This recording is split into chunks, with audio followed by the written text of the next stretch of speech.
Y entonces en esta sentencia lo que nos expone es más o menos lo siguiente. Bueno, en el artículo 394 del Código Civil se consagran las normas del partidor y se dicen cuáles son los deberes que éste debe cumplir y pues en esta normativa dejan una libertad de apreciación hacia el partidor de los diversos factores que se tienen en cuenta al realizar este trabajo. Entonces, al partidor se le impone pues una carga legal de formar lotes absolutamente iguales entre los herederos. Entonces, lo que ha dicho la jurisprudencia sobre esta materia es que el ordenamiento del artículo 1394 deja al partidor la posibilidad de que tenga libertad acerca de la estimación, eh, procurando que se guarde una posible igualdad y semejanza entre los lotes adjudicados, pero siempre se debe respetar la equivalencia que resulta al aplicar el trabajo de partición y informar las porciones del avalúo entre los bienes que que se hacen en el juicio. Entonces, eh, hay que tener en cuenta que el partidor no puede poner como pretexto la búsqueda de la equidad y cambiar los avalúos que ya se colocaron en, o sea, que ya se estimaron y que ya se presentaron en juicio o que se presentaron al momento de hacer la partición. Clasificación de la partición. Debemos tener en cuenta que clasificamos la partición de acuerdo con el sujeto quien la realiza. Entonces, bajo esa perspectiva, encontramos que puede ser hecha por el causante, por los coasignatarios o por el representante. Asimismo, bueno, tenemos que la realizada por el causante, esta se puede realizar por acto entre vivos o por testamento. Y este siempre será válido cuando no es contrario a derecho. Asimismo, tenemos que estos efectos legales eh, se deben tener en cuenta por los coasignatarios y por los terceros. Asimismo, hay que declarar varias características que posee esta clasificación y es que, bueno, en primer lugar, si se trata de una adjudicación a cuerpo cierto o en especie, los herederos siguen conservando la calidad como de herederos sin pasar a ser llamados legatarios. Asimismo, de ser sometida la partición a una condición, esta debe elevarse a escritura pública. También la partición por acto entre vivos puede ser una partición donación y esta exige la capacidad para donar y se encuentra pues regida por las normas de la donación, así como también requiere seguir las reglas de la insinuación de las donaciones. Bueno, esta también, como se mencionó anteriormente, se puede realizar por testamento y este es válido siempre que el testador señale las especies con las cuales desea que se paguen los derechos que asigna o aquellos que por ley debe respetar. Asimismo, debemos tener en cuenta que si se incluye en la partición la liquidación de la sociedad conyugal, será necesario que el cónyuge o compañero permanente la acepten expresamente. También debemos tener en cuenta que esta partición, es decir, la realizada por el causante, puede ser judicial o extrajudicial y que no se requerirá proceso de sucesión si se realiza por acto entre vivos. Asimismo, pues la partición del patrimonio en vida sigue las mismas reglas que la sucesión frente a las causales de nulidad. Por otro lado, tenemos la partición por los coasignatarios y en esta debemos tener en cuenta que si ostentan la libre administración de los bienes del causante, es decir, si cumplen con lo del 1382 del Código Civil y todos los coasignatarios tuvieran la libre disposición de sus bienes y concurrieran al acto, podrán hacer la partición por sí mismos o nombrar de común acuerdo a un partidor y no perjudicarán en caso las inhabilidades indicadas pues, en el artículo anteriormente mencionado, es decir, el 1382. Y pues si no se acuerda eh, ningún partidor, pues el juez puede nombrarlo a petición de parte y este no podrá ser ni las partes, ni el albacea, ni el que propone las partes, ni el albacea, ni el consignatario. Asimismo, hay otra partición en la que se hace por representante y esto es de acuerdo al 1379 y es que los curadores y los tutores y los que en general administren bienes ajenos por disposición de la ley no pueden proceder a la partición de las herencias o de los bienes raíces que tengan de parte de sus pupilos sin autorización judicial.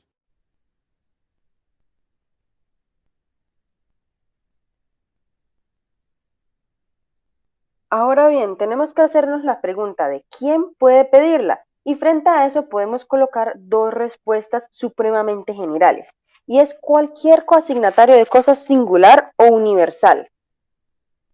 ¿Con qué me refiero que cualquier cosa, con cualquier asignatario de cosa universal o singular? Recordemos el artículo 1374. Ahora, recordemos también que no se puede estipularse una proindivisión por más de 5 años, pero cumplido ese término se podrá renovar el pacto. Ahora bien, tengamos en cuenta que la Corte Suprema de Justicia en la Sala de Casación Civil ha dicho, ¿por qué se hace la partición? Es simple y llanamente a fin de apropiar de manera correcta la posesión. Esto para evitar la pérdida de posesión según lo estipulado en el artículo 787 del Código Civil. Y es supremamente interesante recalcar que el asignatario cuya asignación está sometida a conducción resolutoria al tener derecho podrá perderlo. Entonces él puede pedirlo y no podrá pedirlo el coasignatario bajo condición suspensiva. También podrá pedirlo el cesionario comprador del derecho de herencia. Sin embargo, frente a esto hay una circunstancia particular.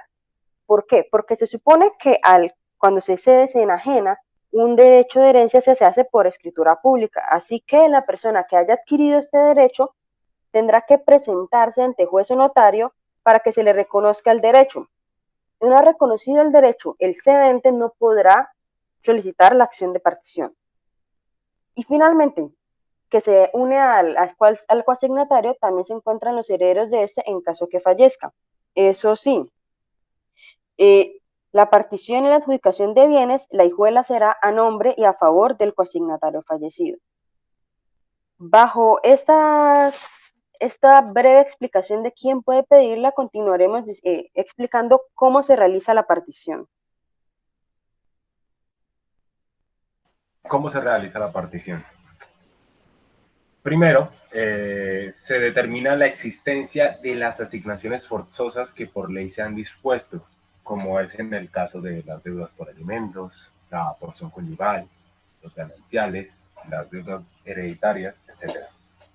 El segundo paso es detectar el respectivo orden sucesoral para determinar a los legitimados como herederos. Los herederos legitimados son los siguientes en el respectivo orden sucesoral. El primer orden contiene a los descendientes del fallecido, incluyendo hijos adoptivos. El segundo orden contiene los ascendientes del fallecido. El tercer orden contiene a los hermanos del fallecido. El cuarto orden a los sobrinos y el quinto orden es el Estado. Ya volviendo a los pasos, el tercer paso es determinar la existencia, y no solo la existencia, sino también la validez del testamento. Y después de haber cumplido con el tercer paso, se procede al liquidar, el cuarto paso, a liquidar, según el orden sucesoral. Y si existe un testamento, y si ese testamento es válido, también según lo escrito en dicho testamento.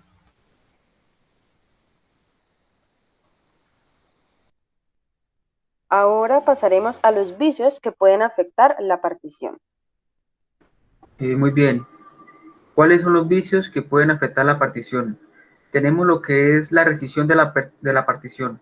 Las particiones se anulan o se rescinden de la misma manera que los contratos, según el artículo 1405 del Código Civil. También tenemos lo que es la rescisión por causa de lesión, que se concede al que ha sido perjudicado de más de la mitad de su cuota, según el artículo 1407 del Código Civil. Hay que considerar que la partición es un acto jurídico.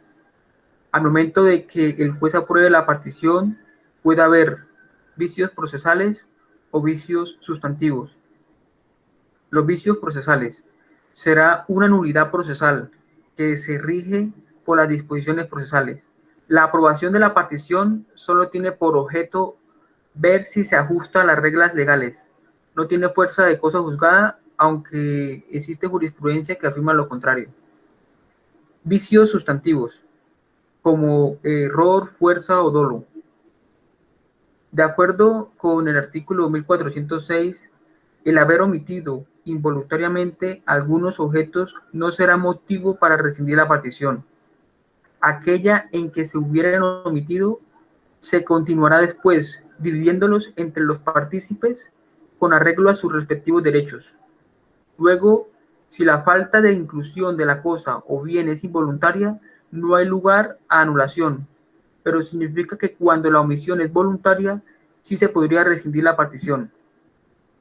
Lo que no es aceptable como norma inquebrantable, porque en verdad cualquier interesado puede denunciar bienes y esta hace que la omisión voluntaria no pueda ser atribuida sino a aquel que conozca de la existencia del bien. Ahora, para finalizar, tenemos lo que es, qué son y cómo se dan las nulidades. Bueno, les habla Dairon Serrano y les voy a hablar sobre las nulidades, qué son y cómo se dan. Bueno, partimos de que la nulidad es una acción por la cual se busca obtener como una declaración de ineficacia de un acto, negocio jurídico o contrato. Por varios motivos, pueden ser por carecer de algún elemento esencial, por ser contrario a la ley o por adolecer de algún vicio o defecto que le hace susceptible de producir su ineficacia. El Código Civil no contiene como una regulación específica con respecto a la nulidad de la partición. Entonces la jurisprudencia y la doctrina han optado por aplicar a la partición pues la norma general de la invalidez de los negocios jurídicos. Entonces se producirá lo mismo que se produce en los negocios jurídicos, la misma nulidad cuando falta un elemento esencial, que se daría por inexistencia de ese elemento, cuando se contravenga una norma imperativa o prohibitiva, que sería cuando se da la nulidad plena, o la nulidad relativa se da cuando concurra un vicio del consentimiento o defecto de la capacidad. Muchísimas gracias por su atención el día de hoy.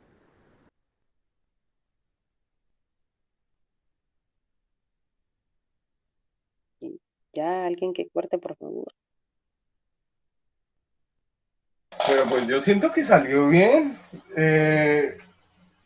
Chales, y solo falta esperar. Juan, alguien pare la grabación, que eso se sigue grabando. Imagínate. Igual sea marica, parce.